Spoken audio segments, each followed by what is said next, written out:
This is the Al Franken Show on Sirius XM Progress 127. Well, we have a great one today, for a change. I'm going to be talking to Lawrence O'Donnell Jr.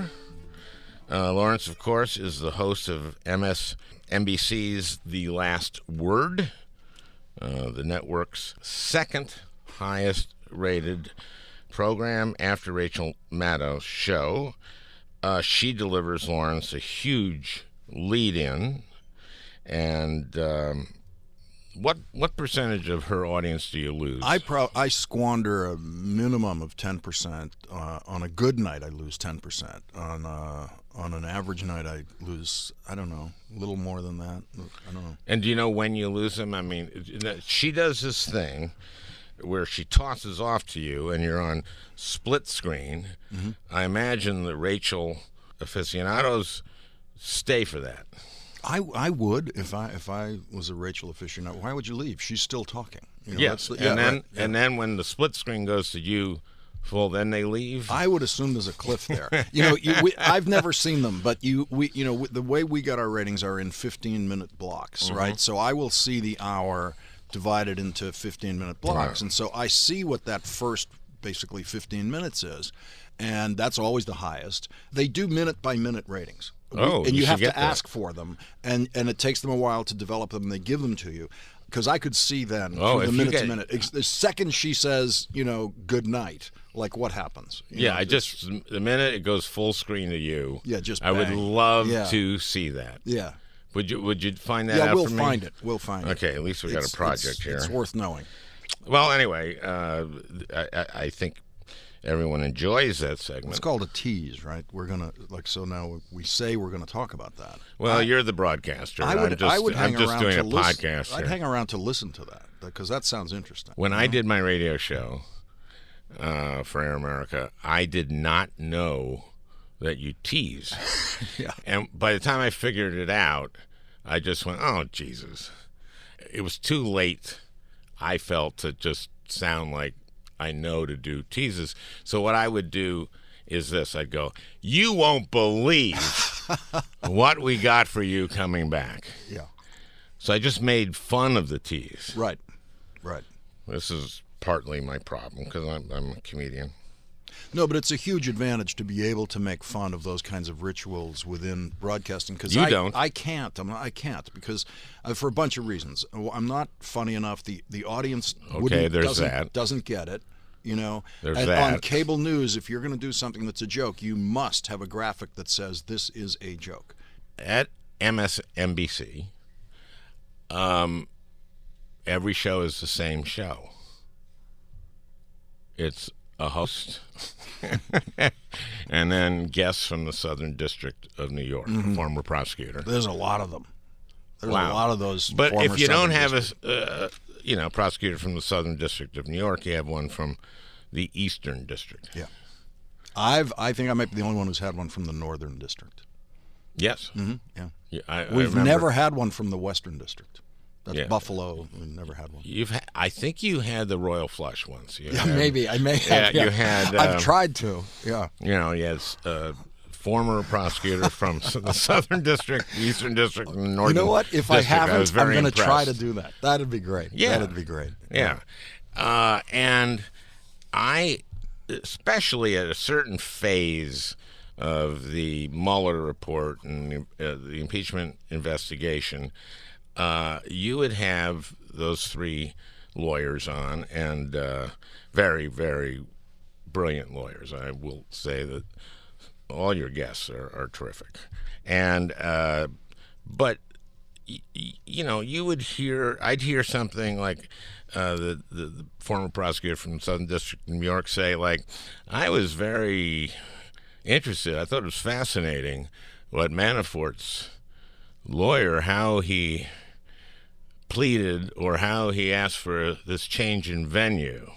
And that tells me blah, blah, blah. And you would say, that's fascinating. And it wasn't. Oh, it was to me. because I grew up with lawyers, and so I mean, I see details in that stuff that absolutely does fascinate me. I can't guarantee anyone in the audience shares that feeling, but all that stuff really is fascinating. Fair enough. Yeah. Okay, let's get into it then. You spent your time around lawyers, and one of those lawyers that you spent your time around was your dad. Yep. Lawrence O'Donnell Sr. Correct. And he started off as a Boston cop, and when I was a baby, I guess, and he was that kind of Boston Irish wise guy who's sitting there on the witness stand as a patrolman, listening to these lawyers ask him questions, and he's thinking with all the arrogance that he had in him, I could do that, and so it's really a good thing that you didn't inherit any of it. No, exactly right. And so, he was a high school graduate and barely a high school graduate. Terrible student. Did he grow up in Dorchester like you did? No, he grew up in even harder turf of Roxbury and Jamaica Plain and Roxbury, though. All those used to be, when he was a kid, those were Irish neighborhoods, which by the time I was a kid had become black neighborhoods. Yeah.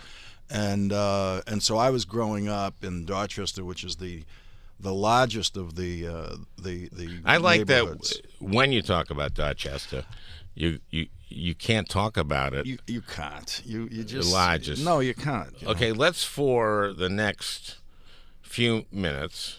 You talk Dorchester, and I'll talk Minnesota. Okay. Let me ask you this. So your dad. He barely made it out of high school, according to you. And, and then he is a cop. And I guess I would suppose there are a lot of Boston cops in Dorchester.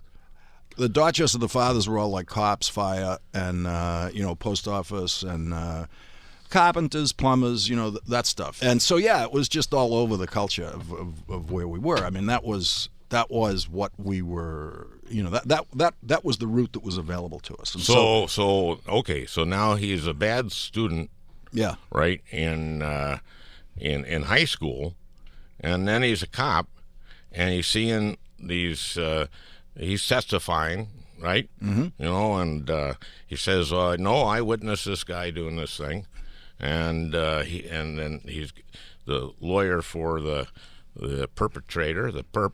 Is kind of dumb, he thinks, right? He thinks they all are, and so he thinks he's smarter than all of them, including the judge. And so he gets into his head he's going to go to college and law school nights, and everyone thinks he's crazy, and no one thinks he can do it. And my mother doesn't think he can do it, but my mother doesn't tell him that. My mother's the only one who doesn't say, you can't do this. Everyone else says, you can't do this, you're crazy, okay? So, my father becomes a lawyer. And we can drop the. Yeah, I think the audience, will have a better time. Yeah, because we were thinking about our accents. Yeah. But I did have to overcome that. I had to learn to speak American, which was wicked hard. I mean, wicked hard. It's a great accent. No, but see, SNL made it a great accent. You got to understand before. No, Ben Affleck. Yeah, but a movie doesn't hit the way SNL did it repeatedly. And so the problem with having that accent, certainly before Good Will Hunting, Matt Damon, and before SNL, was no one knew what your accent was. They just thought you were stupid. Yeah. Okay. Yeah. Come on. Yeah. Yeah. Okay. Yeah. Your mom gets him through law school. That's not an accredited law school. No, that's right. Suffolk. He went to Suffolk Law School in Boston, which is now a very reputable place. But at the time, it was not. Suffolk College was not an accredited college. Suffolk Law School was not an accredited law school. It's a commuter school in downtown Boston.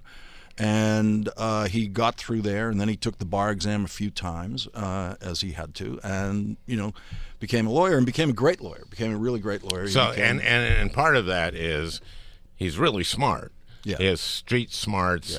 Yeah. He knows people, and your first book, Deadly Force, which you wrote about a case that he handled as a lawyer, where Boston cops had shot and killed an African American young man. Yeah. 25 years old. And it was this was kind of the first book, I think, written about something that is very, very present on Americans' minds. Yeah, it was the first book, 1984, and it was the only book for decades, actually.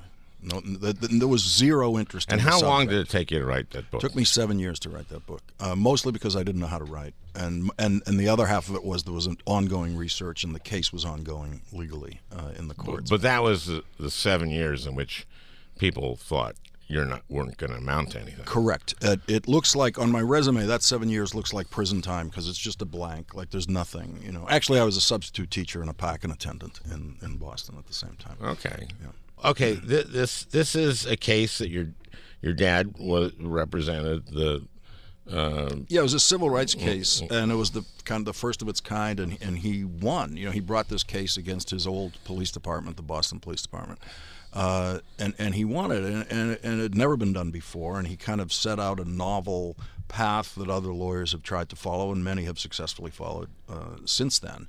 And it was an incredibly dramatic story, and it just requires everything that my father's life included, right up to the moment where James Bowdoin's widow walks into his office and tells the story of her husband being killed by the Boston police and asks if he will take the case, and he immediately took the case. He had the kind of experience to know it takes a former cop to do this. Yeah, and I'll give you one example from the trial, which was jury selection. And this is about the kind of intelligence, the kind of smarts that he had, and it's the kind of stuff that doesn't show up on, the bar exam. And so he's not one of those guys who tested well academically. He's not book smart. What's so interesting is you would say he wasn't book smart in, say, high school or college, right? But then when he becomes a lawyer, he actually does the work of studying the law books. And so when he gets in the courtroom, if you want to do law book mastery against law book mastery of the other side or the judge, he's going to beat them all. Like in jury selection on this trial, it was very difficult. You actually have very few challenges against the jury. And so my brother Michael was You're given a number of challenges? Yeah, there's a fixed number in federal court, fixed number. And so my brother Michael was his co-counsel on the case, and I was sitting there in the front row of the courtroom as a kind of extra assistant because I had mastered all the evidence of the case because I was already writing a book about it. And one of the jurors reveals that... One of the prospective jurors, okay. A woman, reveals that her husband is a police officer. Mm-hmm. And I think, well, the judge is going to get rid of her. A Boston police officer? A Revere police officer. The town next door, northern side of Boston, Revere. So she's the wife of a Revere cop. A Revere police officer. And what do Revere cops think about Boston cops? Well, that's what was the turning point in this juror. Get it? So I assume the judge is going to throw her off automatically. You won't have to use one of your challenges because she's married to a cop. The judge does not disqualify her on his own.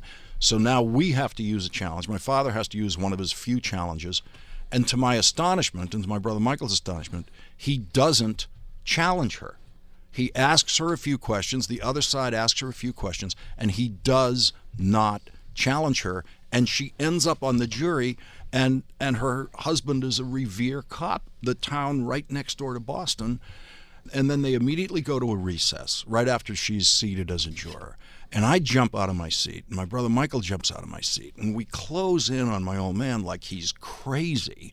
Like how could you let her get on this jury? The wife of a cop. The wife of a cop. And he says, nobody hates Boston cops more than Revere cops.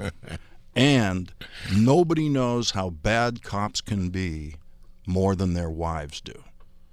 And it dawns on both of us right away. He's completely right. And there's nobody else practicing law in America at that time who would have let her on the jury. She was, as it turns out, She was with my father all the way through the case. She was one of his strongest supporters in the jury room. The jury found, from my father's side of the case. Obviously, he won the case, and he won it easily with that jury. There were no holdouts. There was no strain with that jury, and she was with him all the way. And that was years before this has really become something that we pay a great deal of attention to. It's how I started my professional life, as it were. I wrote that book. You wrote the book, and it took you 7 years? Yeah, it took 7 years. Okay, and you said, well, because I didn't know how to write. How long did it take you to write Playing with Fire, the Nixon book? So the second book, which comes, 30 years later, took less than a year. Okay, so you write this book, and now you're a writer, okay? Yes. And then it's done. You're over. It gets turned into a TV movie, and that puts me in show business. In show business. Yeah. And so then I start... Congratulations. Yeah, thank you. So I start hacking around. I joined the Writers Guild in the mid-1980s somewhere, and I start hacking around show business, trying to get, deals, and I got a rewrite deal from Ray Stark on one of those movies that he's had in development for 15 years that he has 8 scripts on, that kind of thing. I think I never met Ray Stark when I was working, because he had a big company by then. Sure. So a development executive gave me the project, and I remember I'd never actually met him in the whole process. So it was very... Did the movie get made? Of course not. Of course not. Yeah, okay. Like 99% of movie scripts that are paid for, it did not get made, and that's the part that the public doesn't know. Yeah, but you got paid. Yeah, sure. And became a dues-paying member of the Writers Guild and all that, and the Writers Guild then goes on strike in 1988, 87, 88. It lasted 6 months, okay? Mm-hmm. And that's when I ended up slipping into politics. Senator Moynihan in New York invited me into his re-election campaign. He kind of knew that I was in a union that was on strike and maybe I needed a paycheck or something. He took, pity on me. And I ended up in that campaign. And at that point, that was appropriate. That's correct. It was a correct perception of my situation. And the pity part. The pity especially, yes. And I was glad someone pitied me in that situation. Yeah. And so it was completely accidental that I ended up in politics. I was not interested in it. I was interested in him as a character. Fascinating character. Not really. Yeah, no, gigantic and fascinating character. And so what I felt I was doing was I felt like I was living The Last Hurrah, which was this novel by Edwin O'Connor that became a movie. And the way that novel is written is it's written by the nephew of the mayor of a city that appears to be Boston, who's running for re-election, this old-time politician, white-haired guy, who's kind of legendary. And the nephew who's writing that first-person account knows nothing about politics. He's kind of the tourist watching this campaign. So that's you. That's me in the Moynihan 1988 re-election campaign. I contributed exactly nothing to the effort. Well, he didn't really need anything. All he needed he got from his wife, Elizabeth Moynihan, who was the campaign manager. So you have the candidate and the campaign manager were the whole story, okay? And $3 million he spends maximum, to get reelected in New York State with 67% of the vote, And, campaigns in New York State now, they spend $50 million before they even get out of bed. And so it was for me. What was the margin? Moynihan won 67% of the vote, and the next time he won 68% of the vote. That was a typical Moynihan re-election. Now, Moynihan, unbelievable public service career. Mm-hmm. Ambassador to India, ambassador to the United Nations, worked for 4 presidents in a row, which means Democrat and Republican. President Kennedy, President Johnson, President Nixon, President Ford. In their cabinets, or sub-cabinets in the case of Kennedy, Assistant Secretary of Labor. And a world-class scholar, which is why Harvard wanted him as a professor. He's the reason that I could get paid to write a book when I was in the Senate, right? Yes, because there was a time when in the 90s when they were kind of cracking down on outside income. It used to be that senators could give speeches for money, an unlimited amount, right? And then they limited that. So you can give speeches for money, but you can only keep $25,000 a year. Senators giving speeches for money is such a bad idea. You have to understand something. Virtually every governor in America can give speeches for money. You know, the kind of ethics and rules that surround senators do not surround the state governments at all. Jesse Ventura, he refereed a wrestling match for a shitload of money While governor. Yeah. Yeah, sure. And they had action figures. Right. Some company made Jesse Ventura action figures. Yeah.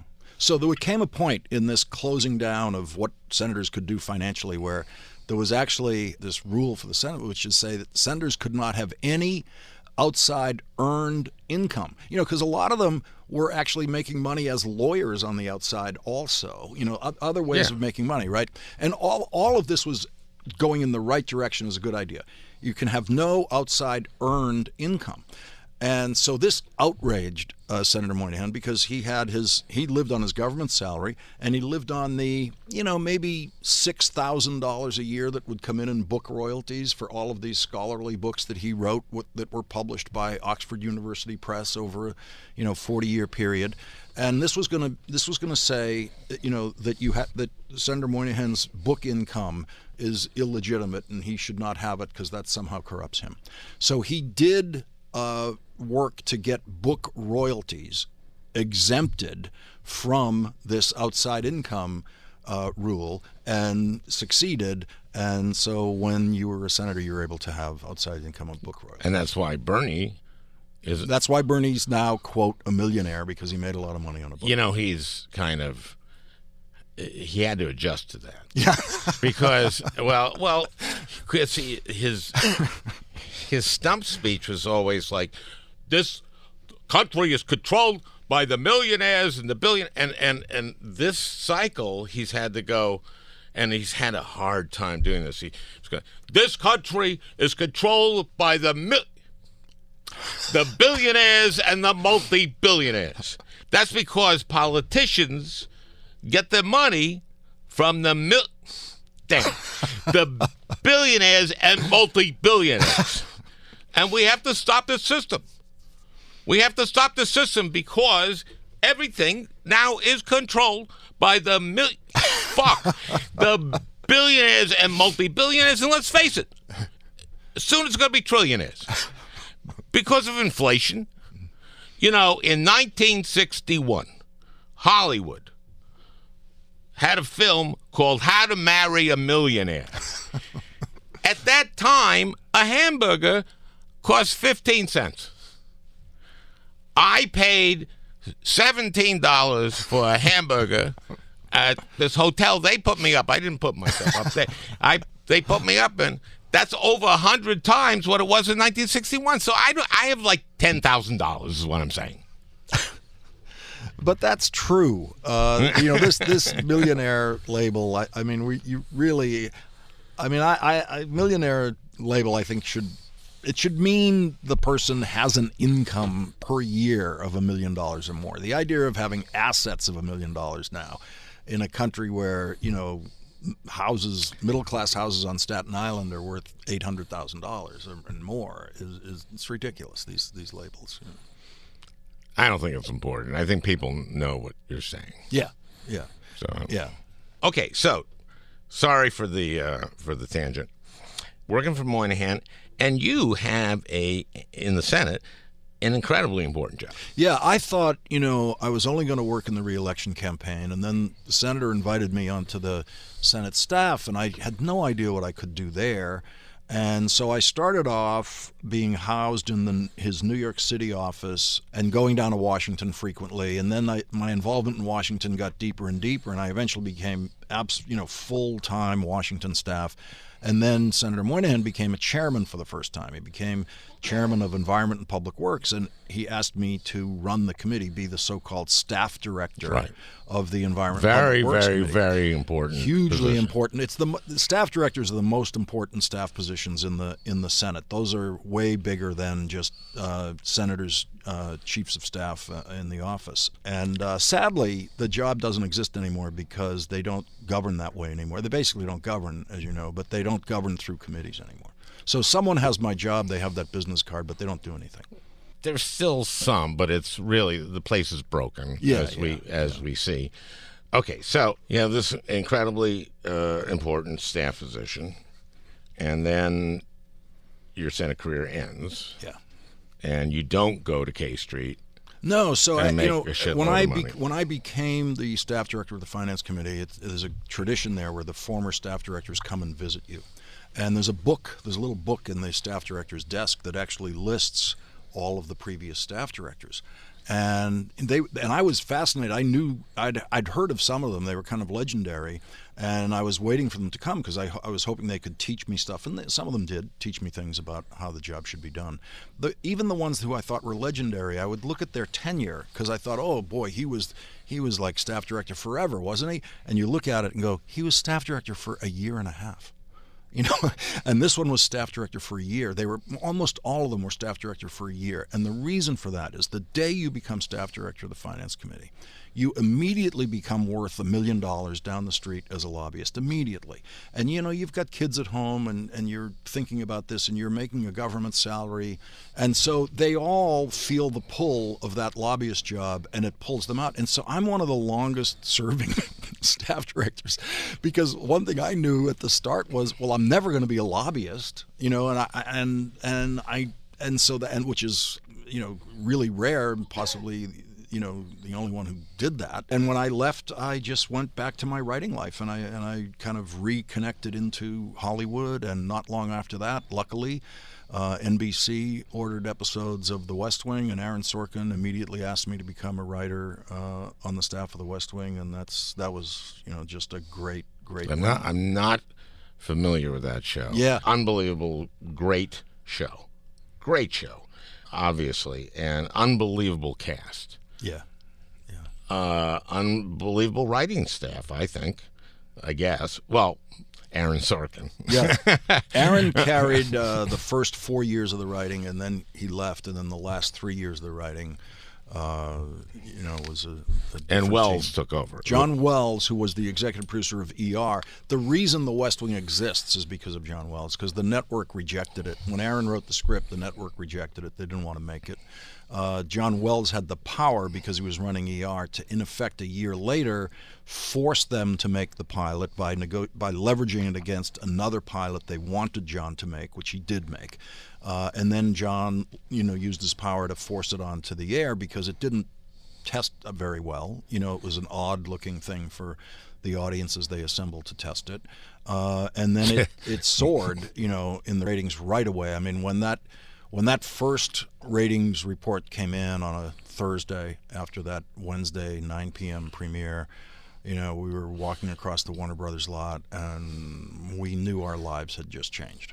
It's odd that every once in a while, TV executives don't know that their head is up their asshole. Well, we're all human, and they sometimes are wrong about what the audience will actually like, and so the audience really went with this. And by the way, to my personal surprise, because I remember by the time we had written 5 of them, we just had a read through of the 5th one, right? And we're walking across the Warner Brothers lot, and I'm with Rick Cleveland, who's one of the first-year writers who ended up winning the Writing Emmy with Aaron Sorkin in the first year.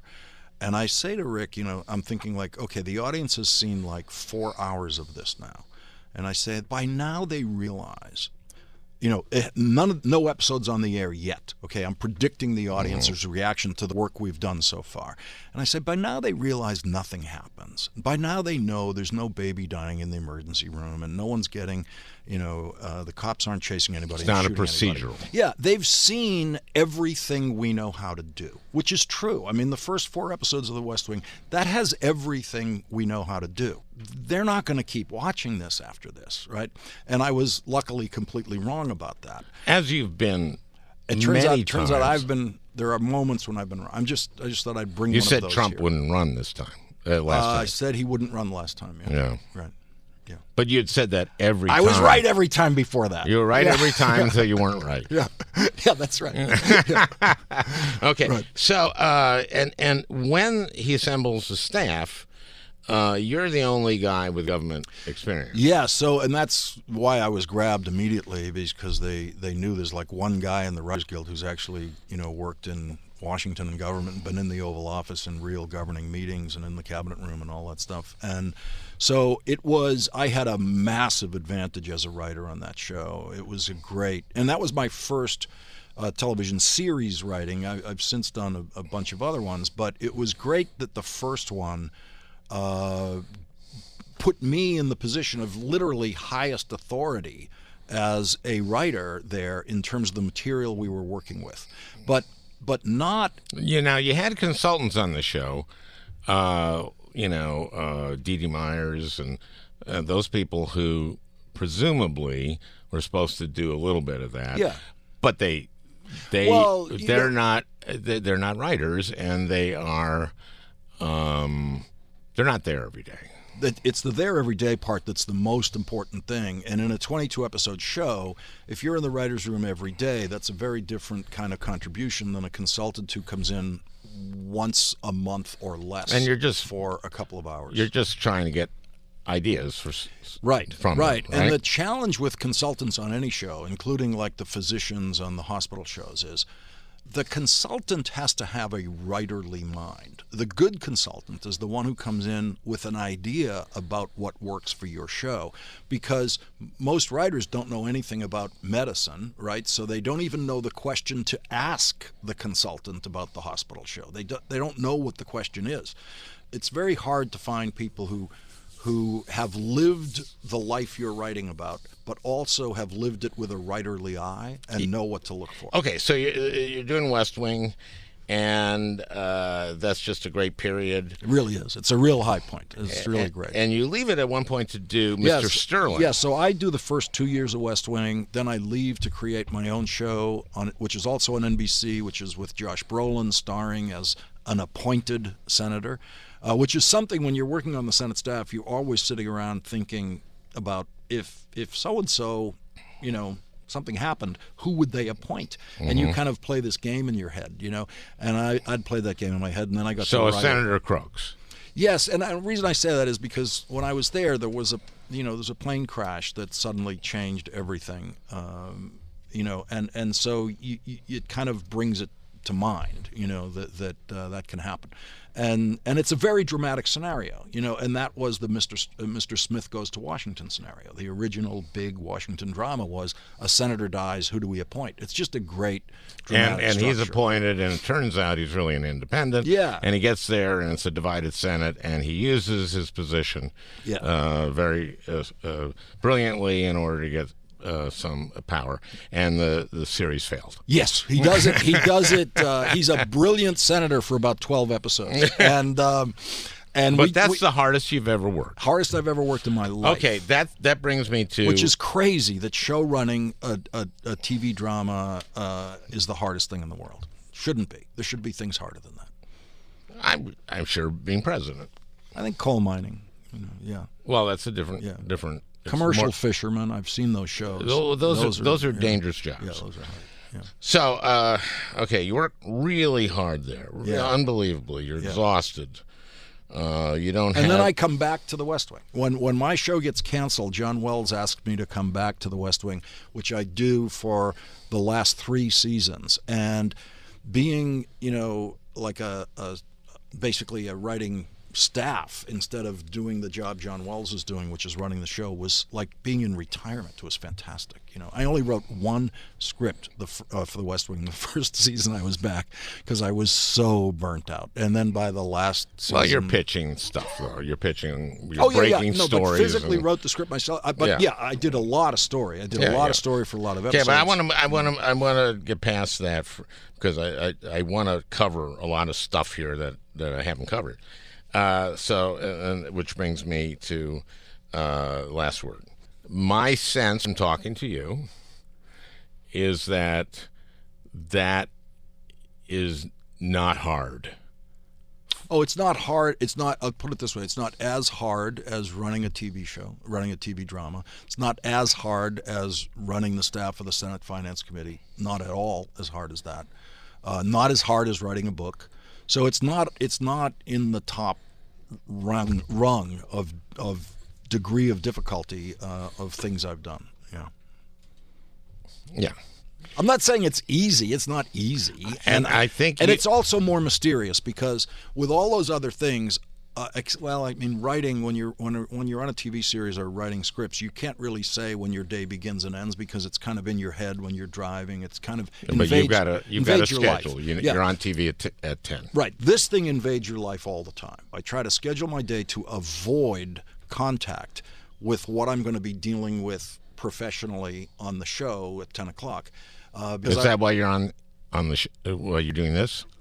Yeah, I'm doing this right now to avoid knowing what's happening. Yeah, because I want to come the president to said I something want to come crazy. to the information as late as possible, because the later I come to that information, the clearer it will be. So, you can get Trump's tweet 9:17 a.m., like a minute after it comes out, and go, oh, what does this mean? Or you can look at Trump's 9:17 a.m. tweet at 4:30 p.m. Or at 9:17 p.m. And you'll know what it means. Because you see what I did there? Yes, because the framing of what's going on will be much clearer.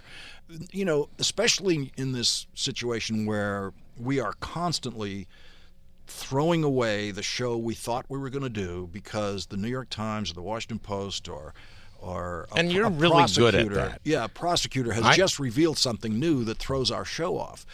I think you're sometimes at your best when, Soleimani gets killed. Well, I like the completely throw away the script show and just go live. Because you don't have to write. I don't feel any responsibility at that point because I didn't write anything. It's like I'm not presenting you. This isn't my idea about what to present. We just got buried. But you've written something in case something didn't break. I've got a whole show written, and I feel responsible for that. You write your opening, right?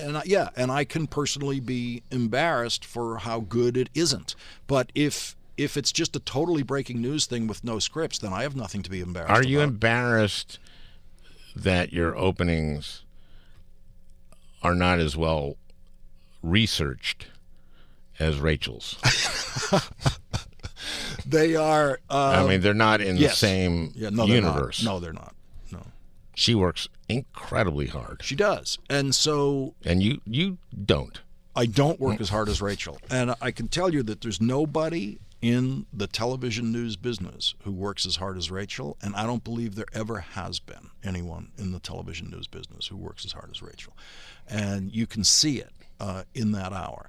I do think, and by the way, I personally search the world for excuses for laziness, so I really love them, and I'm a collector of them.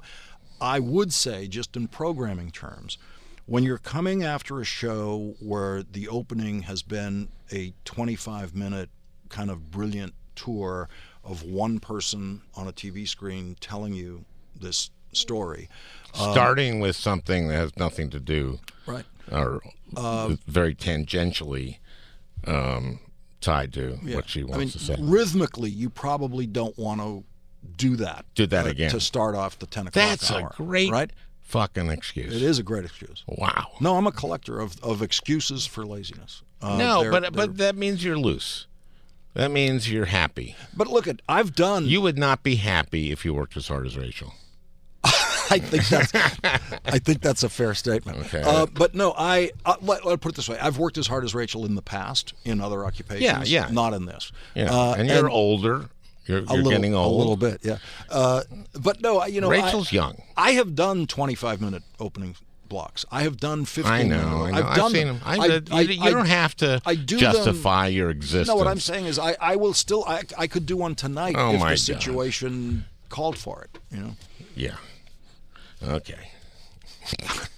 But I ain't going to do it every night. There's no way. Okay, I want to ask about MSNBC because to me, now the hosts are different and take different tacks in how they address things, but to me, it's all the same show. Mm-hmm. It's the host. It's the three lawyers from, the Southern District, the Eastern District, and the Northern District of New York, the former prosecutors. And you don't go like, what are you guys doing? Well, of course, we're doing the news of the day and the big thing that happened today. And you are too. And there are people who watch the whole thing. They watch from, I don't know, Chris Hayes on, or from... There's plenty of people who tell me they watch 4 hours starting with Chris Hayes through to Brian. How do they do that? I've never done it, so I don't know. Wow. But I have no argument with any audience perception of television, because everybody in the audience has their own perception of it. I can't say that's an incorrect perception of it, and so that kind of view of that they're all the same show is precisely where I arrived somewhere around age 26 about football games. It's all the same game, and I never watched another football game. Never. And I played football in high school. I cared about it, all that stuff. There came a moment where I just went, I've seen every single thing they're ever going to do. I don't care. I never watch it. I'll watch. I'll live. It's I'll live athletics. Guys are. I don't care. Just I don't unbelievably. Care. Oh, stop it! It's all happened before. There's nothing. It's happened before. Oh, don't tell me that the ball tipped off of his fingers onto that guy's helmet, and then the other guy caught it. I know it's happened before. Every single thing that's ever going to happen in a football game has happened before. I don't care about any of it. First of all, it's not true. It's the same show. The Minnesota every Miracle. Every NFL game's the same show. Let's not argue about that. I won that argument, right? There's no question. Okay, I'll give you that one because you're wrong, but and everybody knows it. So I want to ask you about cable news, because you've got CNN, which is sort of, we're playing it down the middle, except we hate Trump. No, they don't. 1/3 of the people on their payroll love Trump. So you're guaranteed on any hour of CNN to minimum 1/3 of the programming will be supportive of Trump. Someone on their payroll saying, here's why Trump's right. Yeah, well, they bring someone on to do that. But they used to have hosts don't do that. Their hosts don't, but that's one of the reasons why Trump kind of wants you to watch CNN instead of MSNBC. Sure. Because he knows on MSNBC there will be no one defending him, because we don't bring on liars. I don't bring on a liar. I won't do that. And there's no one on CNN who... Are you saying that to defend Trump, you have to lie? Yes. Absolutely. Of course. Absolutely. Of course. Yes. How else do you defend a liar? A pathological liar who lies about everything. You have to lie. So CNN has people on the payroll who they pay to tell their lies to the CNN audience in the middle of, a CNN hour for some number of minutes. And so Trump knows that if you watch CNN, at least you'll hear someone lying in my favor. So that's one of the reasons why he attacks CNN. Which brings us to Fox. Yeah. It's gotten worse? Yeah, it's gotten way worse. Way, way, way worse. Yeah, just like the Republican Party in the Senate and the House have gotten way, way worse. And they get worse every year of Trump. Mitch McConnell. Wow. I knew Mitch McConnell when he was an honorable guy in the 1990s. Holy crap. He was the Republican chairman of the Senate Ethics Committee, and he recommended the expulsion of the Republican chairman of the Senate Finance Committee. I mean, and the Republican, was that Packwood? Bob Packwood, and the senator resigned instead of getting expelled. I mean, Mitch McConnell just played it right down the middle in the most honorable possible way when he was chairman of the Ethics Committee. Okay, well then that would be 180 degrees. Yeah, it's stunning. Stunning. Even before Obama is sworn in, after he's elected, he tells his caucus, we're just going to stop him from anything. Well, the big problem is he said it publicly. But at that time, the economy is tanking. It's the worst economy since the Great Depression, you'd think. Yes, you would. Yeah. Wouldn't you? Yeah, you would. You'd think, you know what? Let's try to help. I guess what they would have, the older version of that spiritually, they might, in the older version of that, I don't think they even would have said it out loud. But what they would have said is, look, we all understand we're going to have to do something about this economic situation. We're going to have to do something. I don't know if we're going to be able to find a way to compromise with Democrats about this, but we got to work toward trying to see if we can, see if there's something reasonable. After that, we're just going to kill them on everything. Like, that would have been the older school version of it. But that's not what happened. And no. Finally, they got three. Yeah. They got Snow and Collins and Specter, who then later became a Democrat. And the reason they needed three was that so none of them could be the vote that did it, you see. Mm-hmm. So Anyway, but it's a very watered down stimulus package, and then they're blaming him for the unemployment rates and lying about all kinds of shit, and then it's on and on and on. But Merrick Garland is the piece de resistance. That's the moment when you knew for certain that it was hopeless. That it's hopeless, that it's absolutely and hopeless. He keeps. There is nothing the Republican Senate will ever do that in any way is rational and is any kind of compromise with Democrats. And he keeps quoting the Biden rule, which came from a part of a speech, and later in the speech, he says, "Now, if you consult with us, or pick a moderate, I'll gladly get behind that." And that's exactly who Merrick Garland was. Yeah. So, and now, a few months ago, he's asked, what would you do if a vacancy came up next year? And he said, we'll fill it. Right. McConnell, yeah. And that, to me... And he laughed when he said it, because he's laughing at, what, did you believe me the first time? Okay, so you're the progressive station. Fair to say? Yeah, I'll take that. Okay. I believe that what I do in my hour, what Rachel does, what Chris Hayes does, is we discuss everything in a completely honest way. And that sounds partisan. It sound in today's era because the Republican Party is just nonstop lying. But let me ask you something. Democrats have a hearing in judiciary, and they don't do a good job. They never do. That's the truth of it. I mean, they were not, you know these people. But you don't say that. Oh, I've said it. I've said it different times, sure. Yeah. But you don't say so-and-so was bad. It's not, I don't think this sort of stylistic reporting of what went on in the hearing, that actually has never really interested me. What has always interested me about hearings, having that worked always interested me as a viewer. No, as a member of the committee, because I was disappointed in some of the judiciary hearings on Kavanaugh, on Bill Barr. That was a real opportunity, and I had a performing background, and knew how to create a moment, and I feel like my former colleagues don't. No, and they don't have performing backgrounds, and so of course they're not going to be able to deliver this the way television critics want them to. And my experience in hearings and training in it's hearings, not television critics so much. It's about creating a moment that gets on TV. Right. Yeah. That's what it is. They don't know how to do that. But That's performing. You have to have that.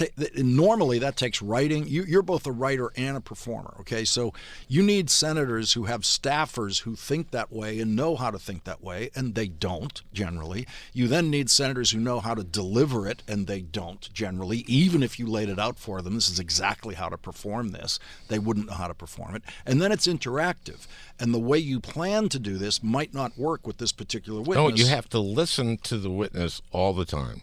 You have to listen because now you're talking about improvising, which just about no one can do. But there are tells, like with Gorsuch.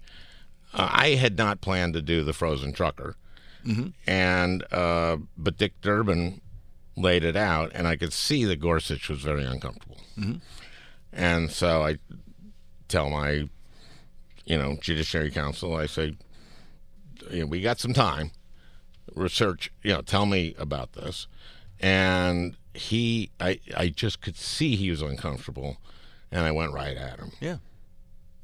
But, my experience in hearings is sitting there behind senators and seeing that every single word, every word that Lloyd Benson is going to say in this hearing, including every question, is written, and he doesn't deviate from it. And he's not the only one. That's true of most of them. And so hearings are always going to be disappointing at a performative level because of the people who we have in these jobs. And nobody runs for these jobs saying, I'm going to be the best cross-examiner you've ever seen.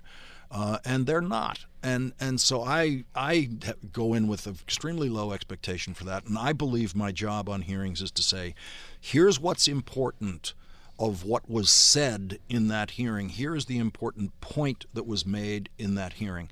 I don't care, whether this senator or House member on the way to making that point stumbled over the words and had to read it and it looked terrible. I care what the what I'm saying is. Is moments get on TV. Yeah. And if you can get Bill Barr, he said that the Mueller report, when he introduced it, he just lied. Right. And That- CNN fell for every one of those lies, 100%. If you ever looked at the coverage of CNN the night Bill Barr released his little note, about the report, it was Well, there was horrendous. a note, and then there was the press conference before, Yeah. which was just hideous. Okay, we got 5 minutes. Okay, what should we talk about? Oh, kind? Yes, we should talk about the Kind Fund, which is the thing that really keeps me very happily doing my job, is using this show as a forum to be able to do something beyond the show. And so we created Kids in Need of Desks, which is this program I created in Malawi, where we've now Why Malawi? Because it was totally accidental. A friend of mine had just returned from Malawi. She's a school teacher. She said to me, they need desks. They don't have any desks. That's what all the teachers ask for. And I said, well, wait, couldn't we do something about that? And I didn't even know why I said those words. And then I found myself going over there and trying to figure out how to do it. I eventually found a guy in the capital city who knew how to make desks. And in 1 week, he made 30 of them for me to deliver to one classroom the first time I was there. Just paid him with cash out of my pocket. And then when I came back, I started talking about it on the show. And I knew when I talked about it publicly, I'm going to need a way for people to respond the way I did to this need. And so I partnered with UNICEF so they could process credit cards and all that kind of stuff. And UNICEF has fantastic infrastructure in Malawi. And so we started doing it. And this, we've now raised about $25 million in the How many desks have you provided? Almost $250,000 at this point, and there will be, since we just raised $3 million this holiday season, which is gigantic for us.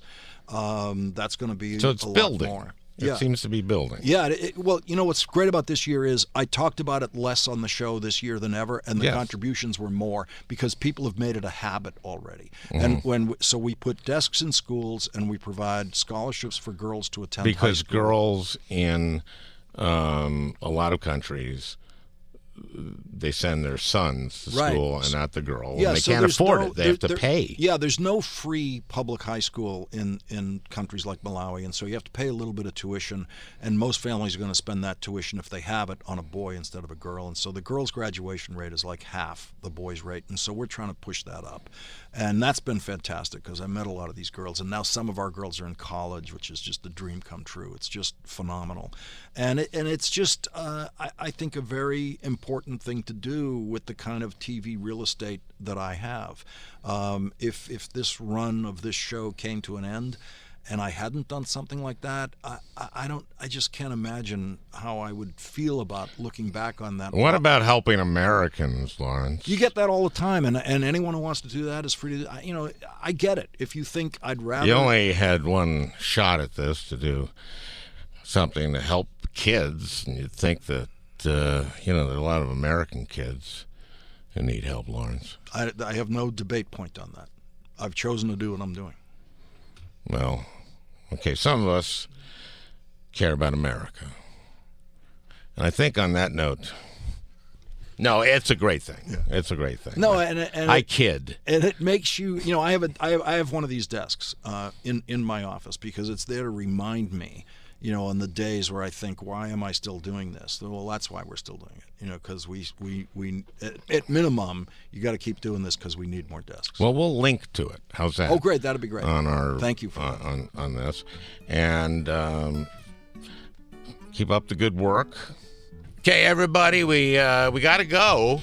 Lawrence, I didn't get to everything I wanted to That's how fascinating you are. Yeah.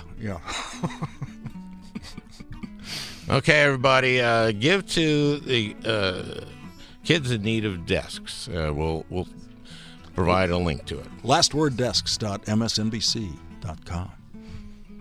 There you go. Goodbye, everybody.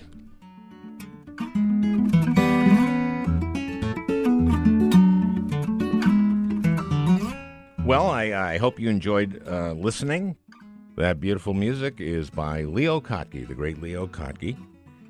I want to thank Peter Ogburn for producing. We'll talk again next week.